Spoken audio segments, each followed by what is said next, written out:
குனியமுத்தூர் பகுதியில் உள்ள ஸ்ரீ கிருஷ்ணா பொறியியல் தொழில்நுட்ப கல்லூரியில் முதலாம் ஆண்டு மாணவர்கள் வரவேற்பு நிகழ்ச்சி நடைபெற்றது. மலர் கொத்து வழங்கியும் மலர்கள் வழங்கியும் வரவேற்பு அளித்த மாணவ மாணவியர்கள்.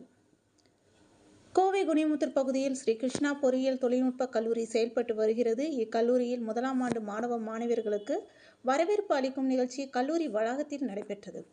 இந்த நிகழ்ச்சிக்கு ஸ்ரீ கிருஷ்ணா கல்வி நிறுவனங்களின் தலைவரும் நிர்வாக அறங்காவலருமான மலர்விழி தலைமை தாங்கி முதலாம் ஆண்டு மாணவ மாணவிகள் மற்றும் அவர்களின் பெற்றோர்களுக்கு கல்லூரியின் சாதனைகள் மற்றும் சிறப்புகள் குறித்து எடுத்து கூறினார்.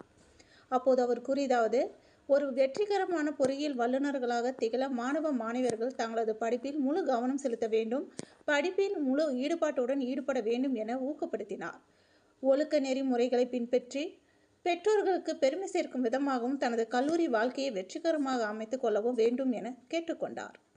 தொடர்ந்து தனது அலைபேசி எண்ணை மாணவ மாணவர்களுக்கு வழங்கி கல்லூரி சம்பந்தமாக எந்த சந்தேகம் இருந்தாலும் தன்னை அழைக்கலாம் என கேட்டுக்கொண்டு முதல் முறை கல்லூரிக்கு வந்துள்ள மாணவ மாணவிகளுக்கு தனது வாழ்த்துக்களை தெரிவித்தார். இந்த நிகழ்ச்சியில் ஸ்ரீ கிருஷ்ணா கல்வி நிறுவனங்களின் அறங்காவலர் ஆதித்யா, ஸ்ரீ கிருஷ்ணா பொறியியல் தொழில்நுட்ப கல்லூரியின் முதல்வர் பொற்குமரன், கல்லூரியின் டீன்கள், துறை தலைவர்கள், பேராசிரியர்கள், மாணவ மாணவியர்கள் என பலரும் கலந்து கொண்டனர். முன்னதாக முதல் முறையாக கல்லூரிக்கு வந்துள்ள மாணவர்களுக்கு கல்லூரி சார்பாக மாணவர்கள் பூங்கொத்து வழங்கியும் பூக்களை வழங்கியும் வரவேற்பு அளித்தனர் என்பது குறிப்பிடத்தக்கது.